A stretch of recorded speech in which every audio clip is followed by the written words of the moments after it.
rock stars, it's contest time. We are continuing our 9-week coverage of What If. And during these What If episodes, you have the chance to win some super cool swag from iHeartGeek. Now, your mission, should you choose to accept it, is to visit the @iHeartGeek show on Instagram, TikTok, YouTube, and Facebook, and make sure to comment. And while you're there, you also want to like and follow us as well so you can hear about all things iHeartGeek.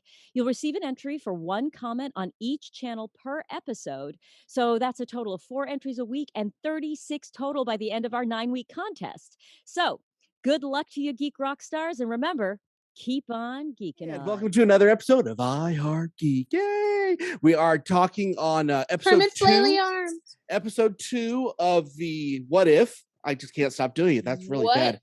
What if T'Challa? Yes, today is What If T'Challa became Star-Lord.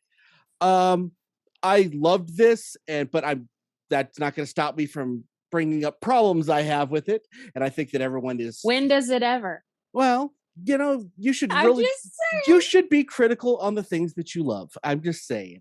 I believe anyway. So I'm Dub. I'm here with Skeeter. I'm here with Courtney, and we're here with Satomi. How y'all doing today? Are you guys excited for this one? I loved it. Oh yeah. It was good. It was good. It was good. The hesitancy is kind of killing me a little bit. This I'm was actually excited for all these what ifs. So Yeah. This was the first What If episode that I've seen, honestly. Oh, you didn't watch the first one? Okay. I did not see the first one, and to be honest, don't hate me. I'm not the hugest Captain America fan, so I wasn't like, oh my god, I've got to watch it. Although Peggy, yes, I'm down, but I don't. Especially after watching this one, I don't think I would have gotten as much of it, considering I got so much of this one. Fair enough. I think it's you East Coasters don't like Captain America. I don't know what's the matter with y'all over there. Something in the water, but we'll forgive you for now. He's too pure. He's too pure. We're like, nah, people aren't. And you loved this episode? Okay, we'll get back to that. Well, no. I have opinions. I definitely have opinions. So this was a fun episode. Now, we talked last week about the animation style, and because 2 of you guys are new, I'm going to ask you that, and I've mentioned that I'm not a huge fan of this animation style.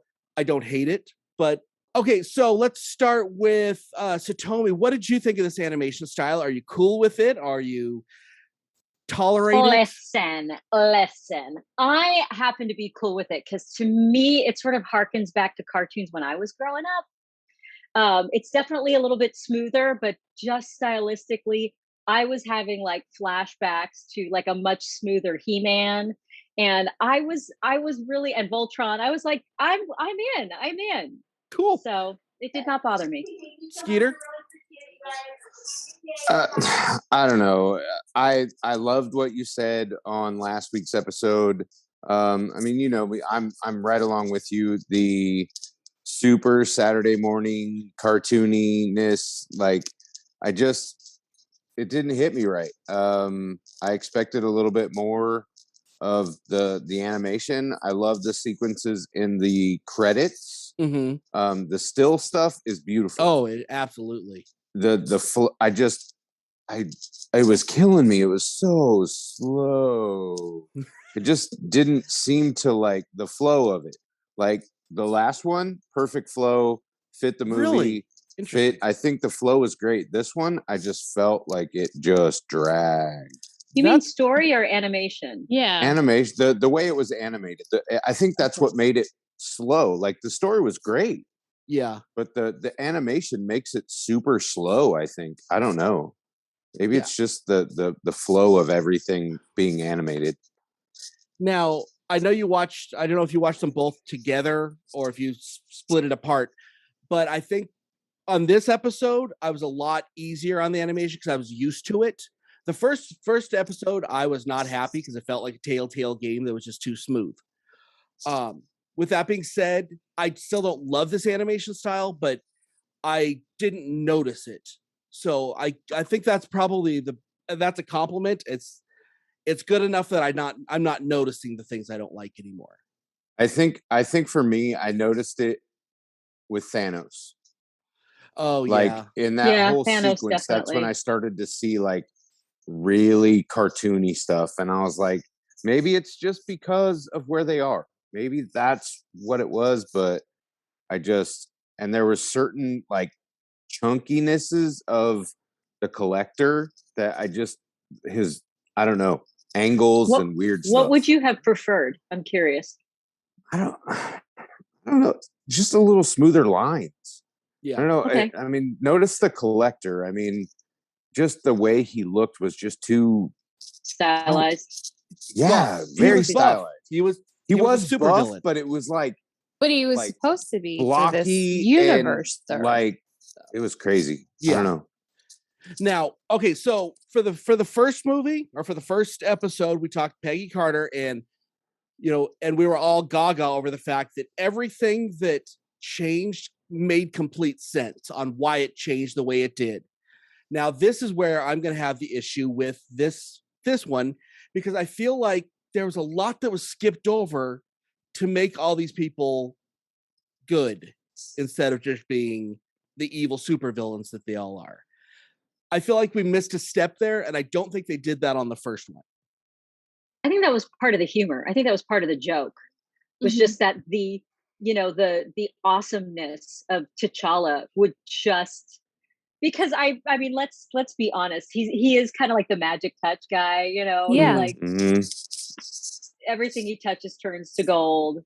Yeah. I will say, and then Courtney, you need to say some things because I just see them all on the tip of your tongue. But I will say something that I ran into on this one is definitely, if you are not intimately familiar with both films, so much of this would not have been even close to as delightful. Very true. Because it was like everything was an inside joke, and I was like crying laughing, and my husband was like crying at the end. Yeah. and my husband was like, I don't get it. And I'm like, got it. Like, I see it. I see you. I see it. So Yeah. it's a very much an insider's piece. And I'll let Courtney talk 1 second. I agree with you, but it's only for the extended universe or whatever it is we're calling it, the MCU, the movie universe, because the comic, the personality doesn't match. It does in the end, but there was a lot that T'Challa went through to become who he is, if that makes sense. And that's something in the comic books, so that's just a gripe to me. Go ahead, Courtney. I know you want to go yell at me now. Oh no, I was just gonna say, I mean, basically, and they kind of they point blank talk about it. They just made it Robin Hood. It's a Robin Hood story. It was a heist movie, yeah. Yeah, and like the other thing is I think you said they weren't these big bad villains, with the exception of Thanos. None of the Ravengers or even Nebula are really villains. So I mean, there was only but then there's the I mean, the Ravagers don't do anything. They don't do great things, but they're not villains. Yeah, really. Yondu is not really a villain by the definition of the term villain that we use in film or in comic books. And so, I mean, that's not hard of a stretch. The Thanos thing is a little much. It's like, okay, but I mean, they basically just made a space Robin Hood, and I'm freaking down for it. Well, yeah, it was Robin Hood meets Ocean's 11 with all the heist stuff. Yeah, and they even say what it is. They even say it. They even reference it in the episode. Yondu mentions Robin Hood. Yeah. Yeah. So yeah, no, and as I say, I did enjoy it, but I think that it's almost like I wish there was another 15 minutes in it so that it could get that explanation. I don't understand why T'Challa is so good that just his mere presence turns Thanos and turns everybody. I think if they had another 15 minutes, it would have belabored it too much, and it would have stopped being delightful and tongue in cheek, because it's very, I see what you mean, and I'd be curious if somebody wanted to try. Hello, our fan artists out there. But but I also I do think that was the joke. That was like the running joke. Yeah. Yeah, Because this episode, in comparison to the Captain Carter episode, it's funny from the get go. yeah, Like, this was all about making the audience laugh in almost every single scene, even the fight scene with the Collector, and even Yeah. the Collector's appearance in this one is meant to make you laugh. yeah, And I think- Howard the Duck. oh my gosh, the Howard the Who was Duck. delightful. Seth Green in did this. reprised his voice, and I'm like, it was it's everything you want in Howard the Duck. Now, just so this was already in the can before. This is something I just don't know. This was already in the can before Chadwick Boseman passed. Did it? Yes, this Really? was actually Okay. this was actually the last thing he did before he passed. I was But going to this say is- that because that voice was too amazing to not That's be. him. Yeah. Oh yeah, I mean Yeah, he was in the this credits was- from the get go, and I was That's like, what Yeah. made the end very please tell me difficult. they didn't deep fake him. Please tell me that this was No, real. This was So, the yeah. last project he did before he passed. Mm. So this is his last performance. Yeah, And it was kind of fitting, I think. Yeah. Yeah, it very much felt like it was a campaign, Chadwick Boseman for sainthood with this, and there's nothing wrong with that. And I think he was an amazing human being. Everything that I've read about him, I've never met him, so I can't say, but everything I've read about him, that he was just an amazing person. In general, he wasn't a butthole like a lot of our actors are. Not you, Satomi. Hey. that wasn't meant as an insult, but you know what I'm talking about. So I think it was humorous. Let's talk just for a second. Let's talk some of the other characters. Nebula. I didn't like the wig. I don't know why. It's not a wig, that's her hair. That's her He hair. was smoking. Yeah, Dude, she's come on. supposed to have hair now. Yeah, it was weird. She's supposed to be your classic femme fatale Yeah, because she hasn't been taken apart and put together as much. Yep. as much. Although I was kind of disappointed they didn't make her a redhead. I know. No I mean, kidding. It's Karen Gillian. Give me some red hair. Yeah. But yeah, no, I loved it. I thought it was cute because it was very a noir setup when she meets him in the bar. Oh yeah, So, Cha-cha. yeah. I loved him She being calls called him Cha-Cha. Cha-cha. I'm Yeah, like, that was cool. that's what I Mhm. want to call him now. I mean, I don't know if that's just weird, but that's what I want to call Black Uh-huh. Panther now. It's Cha-cha. Mhm. Even though I did not like the voice, I really enjoyed what they did with the Collector. It's It's not, still Benicio del Toro. It's Was the same it? actor. it Yep, didn't same guy. sound like him. Yeah, some of them don't. Yeah, some of that them was didn't. weird. Some of them didn't come back, but some of them didn't. Yeah, He's one that came back. That's Benicio Really? del Toro. yeah, I think the issue was scripting there, yeah, because if you look at his speech patterns compared to in different. Guardians of the Galaxy, he has this really sort of concise, very almost poetic way of speaking. Mhm. And in Caught this, everything. Yeah, there was no poetry in this. It was like, hey guys, what's up? Yeah. It just I think, and I noticed it too. I know exactly what you're talking about. Yeah. And I think it's a script writing issue. And I wonder if they did that on. I mean, I'm kind of with you guys too, because Multiverse. I love Benicio del Toro, and I really love him as the Collector. I Me mean, too. I think he's brilliant Yes. as the Collector. And then I love him in anything he does. yeah. All the way back to Big Top Huey when he was Duke the Dog-Faced Boy. I Um, liked but- him in Sin City, but that's just me. everything he does, he's wonderful. But Yeah. I wonder if they did it because physically the Collector is different than he is. He's definitely a what if. Yeah, he's different world. in this multiverse. So I mean, I wonder if they scripted in the way that they did, as Satomi suggests, because this is an entirely different Collector. Then they should have And used maybe a different that's- actor. Then maybe. Maybe This was that's the guy- way he. Maybe This was that's the why he thug. read his lines the way that he did. Yeah, this was the thug. It wasn't the collector of fine antiquities and all of these things. Like he collected, like, I mean, you saw some of the stuff on his wall. Like it was Yeah. craziness, but He's he was just He lost different. his eccentricity. That's Mhm. what it is. Yeah. But he had power. yeah. That's Yeah. what it is. Yeah, He became generic. He's Yes. more ruthless in this one than he is in the incarnation that we know. Because one thing, he's got stuff all over the place in this one, and the thing I remember is when he meets Groot, in Guardians, he goes, "Allow me to pay you for your body upon your demise." So like Yeah. he doesn't want Groot now. Yeah. He's like, "Go live your life, do your thing, but when you're dead, can I have your body?" And in this, he's a very different kind of collector. He's ruthless, and he has, I mean, like when they have T'Challa in the cage, he says, "Get rid of him, cut him up for parts." Yeah. And I feel the collector that we know in our universe wouldn't do that. Yeah, he's much more Lex Luthor than whatever he was in the Guardians. And I say I'm looking at because I thought it was a different actor, I was kind of excused it a lot more. But being that it's the same actor, I have actually a bigger problem with that now. That kind of I bums me really out. do think it's scripting. I really do think that the people to blame. It was a bad choice. Yeah, and whoever approved it. Yeah. It's not. Some people may love it. It's fine. It's not like, oh, evil, bad, but it was a choice that at least for this group of people did not quite ring true. Yeah. And actually what's interesting about this actually brings up another point, that when I said I have opinions about this episode, it brings up another point for me, which is, while it delights me, and all of those inside jokes delighted me beyond.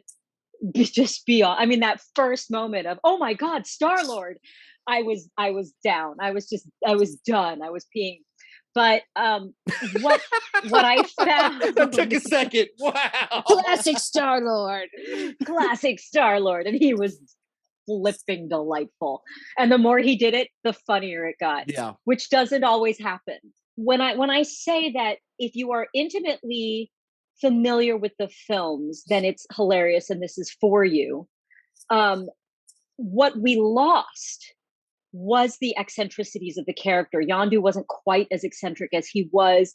We didn't have that humor that we got from the film, where he's just a D. It changed the chemistry. Yeah, it changed it entirely. And I mean, they absolutely had the right to do that and to play with it. But I did find myself missing it, because they would sort of reach for it here and there. They would sort of reach for that humor here and there, but you couldn't go there because T'Challa's that good. Yeah. He's just intrinsically a better human being. And with that being said, a quick word about our contest. Hey, Geek Rock stars, it's contest time. During our What If series, we have this little 9-week contest that you can be a part of. During these episodes and our normal content, you'll have the chance to win some super cool iHeartGeek swag, like this t-shirt. It's great, isn't it? So your quest, if you choose to accept it, is visit @iHeartGeek on Instagram, TikTok, and YouTube, and of course on our Facebook page, where you need to like, comment, and follow us. Once you do that, you'll receive an entry for doing each on each channel. So my math is bad. That's 4 entries. I think that's a total of 36 chances to win. I mean, well, that's, it's going to be fun. It's a game. We like games. We like fun. So remember, like, comment, subscribe for your chance to win. So good luck, Geek Rock stars. And remember, I can't do it. We're doing it live. Keep geeking on. Okay, so another one I want to talk about that I think was really fun was the dog. What is the dog's name, Courtney? I can't remember. Is it Cosmo? Cosmo? I think it's Cosmo. Like that. Who is like he's a staple in comic book lore, and I want to see more Guardians. of this dog. Yeah, he's in Guardians. Well, he's in for like 2 seconds, but so's Howard the Duck. This is the character I would rather see more of Cosmo than I want to see Howard. Howard, I think, come on, Howard's great in small doses, and I think he like gave once in the 80s. Right. They gave us exactly as much Howard as we needed in this. I think another minute would have been too much. He went and sat at the bar, fits his character. We're not going to hear from him again. Awesome. Happy Hour just started. Yeah, it was perfect. And that was perfect. I also loved the renaming of the ship. Yeah. To the Mandela. Fact that the Mandela. Instead of the Marauder, it's the Mandela. No, instead of the Milano. Yes, Milano. Yes. Sorry. I don't know what I was thinking. That was delightful. That is quite all right. They are Ravagers, and it's in the same family. it is in the same family. But Yeah. that delighted me to no end. Do you think that? Do you buy the explanation they gave as far as why they picked up T'Challa instead of Peter?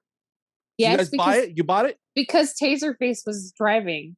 Yeah. And we know that Taserface is Taserface. not the smartest Ravager. It was him and Kraglin. Yeah. Come on. Yeah. And the fact that T'Challa was such an adventurer and that he, that Yondu and he bonded on that. I was a little disappointed with the, finding out that Yondu lied about Wakanda. However, at the same time, it's like, oh, well, he was probably like super attached to him by then because he calls him his son. Yeah, as I say, they just connected a lot differently. So I say this is a completely different movie from Guardians. It's not Guardians. But there's things that if we didn't have Guardians that I would miss with this. I'm not in love with the relationship of Yondu and T'Challa because it's too easy. I buy into him and Nebula. That I buy. I don't buy into any of the Thanos stuff. But most of his relationships I'm good with, but I don't like him just being so lovey-lovey, close. And then when he finds out he's lying, that was just such an easy resolution. It was. But remember, it's half an hour. Yes. Yeah, I mean, they only have a half an hour. So we're spoiled. I know. What took 2 movies for us to understand Yondu being Peter's dad?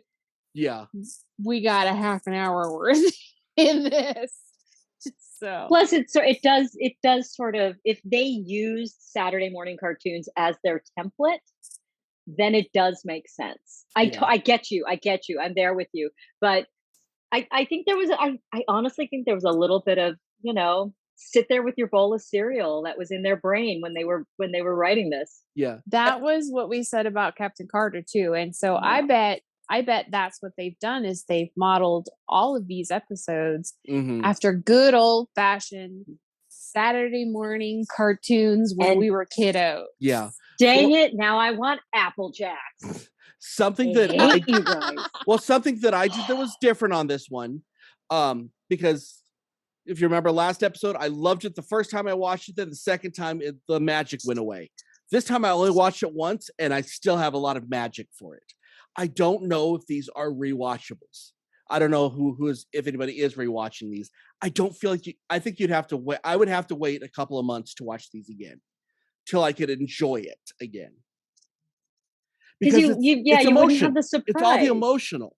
Yeah. These are all emotional. They're not about the story and all the other. It's that second that you're in there, and maybe that's what they're going for. And so I owe Marvel an apology. Like, because I thought it was like, well, these aren't rewatchable, and they're not. But they're not made to be. They're made for that emotion. It's not made to deep dive anything. Right. That's why there's not a lot of.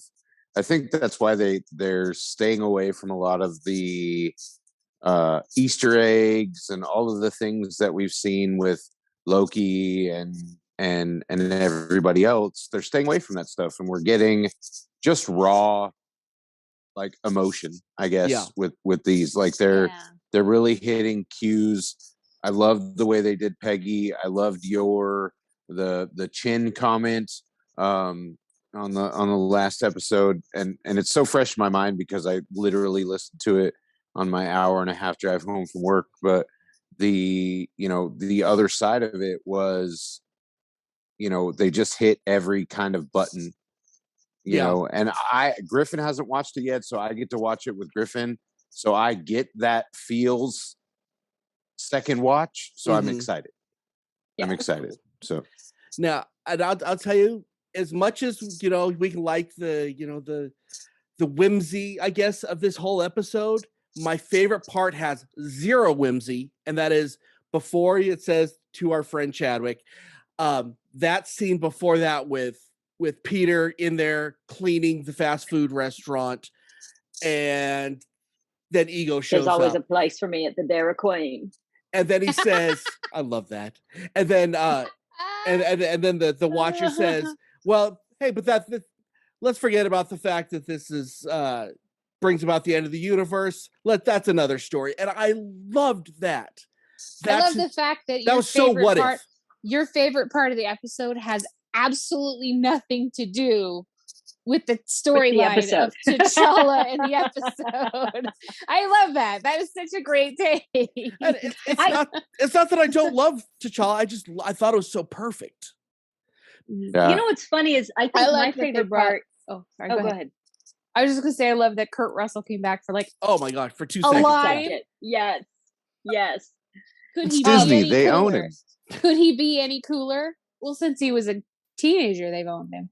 He's the last. It was the last written words of Walt Disney was Kurt Russell. So tell me, what were you saying? Sorry, so tell me. Go ahead. That's okay. That's okay. I was just gonna say probably my favorite part is the credits at the beginning. I think they are so beautiful and beautifully done, and it's like this is the world you are entering. And so it creates this sort of magical anything is possible feeling with all of the different characters sort of coming through, and you've got the Watcher. I just thought that they could not have set up an alternate,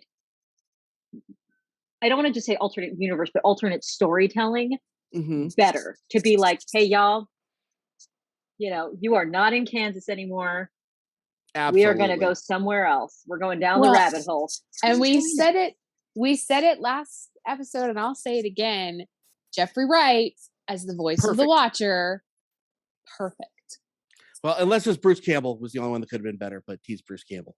And doesn't he play Commissioner Gordon in the new Batman? Yep.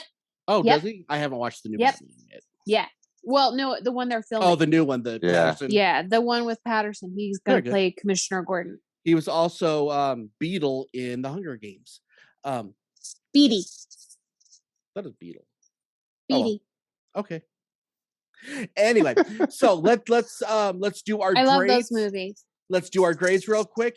And before we do, if you're watching this on YouTube, if you can hit the subscribe and like and give us a comment so you can be entered into the contest. You saw the rules earlier. Just a reminder, you want to get that free t-shirt. So with that being said, let's hear everybody's grades. Let's start with Courtney. I'm going to go B+ because I thought it was funny. And the dedication at the end. I think it was a nice final project for someone that we lost too soon. Yeah. Skeeter. I'm following suit with my sister. Definitely a B+. I can't wait for the rewatch because I get to see it through the kids' eyes and catch some things that I might have missed. Nice. Satomi. All aboard the B+ train. Mainly because, like I said, if you were not intimately familiar with the films, you wouldn't have gotten it. And then I just missed that the little bit of eccentricity and that little bit of whimsy that we lost. But it was still a really fun ride, and I don't regret. I don't want my half hour back. Very good on that one. Now I'm going to go against the grain a little bit. Y'all heard why the things I didn't like about it, but the emotional thing, if I would watch it twice, this might be a different grade. But because I loved my emotional roller coaster I went on, I'm giving it an A-. So yeah, shocked everybody for a minute there. Yeah. So you don't give out those A's lightly. No, I don't. In fact, unless I think it's probably Pump Up two the or three. Volume or Scott Pilgrim. Yeah, those are.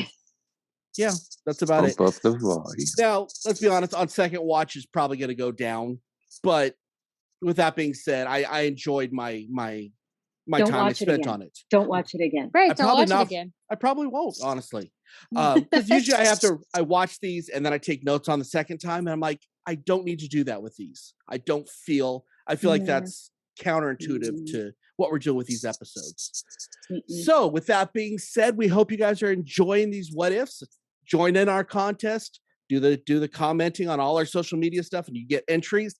And like, subscribe, Patreon, get a t-shirt. Yay! Next week's what if? Next week's what Loki. if? What is Loki? What? Do you know Loki, what it is? Loki brings a instead of trying to take over New York with the Chitauri. He brings the Asgardians. Ooh. Is what I've read. That could be wrong, but that's what I've read. I'm in 100%. We missed you this week, Blythe. Thanks for stepping in, Skeeter. We appreciate it a ton. And until next time, I'm Dub. I'm here with Skeeter and Courtney and Satomi. Keep on geeking on, guys.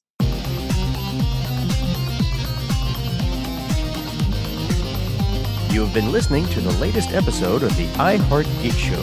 Make sure you visit our website at www.iheartgeekshow.com. Make sure to follow us on Instagram, Twitter, and Facebook. And if you check us out on YouTube, make sure to like, comment, and subscribe. And keep on geeking on to all of you geek rock stars.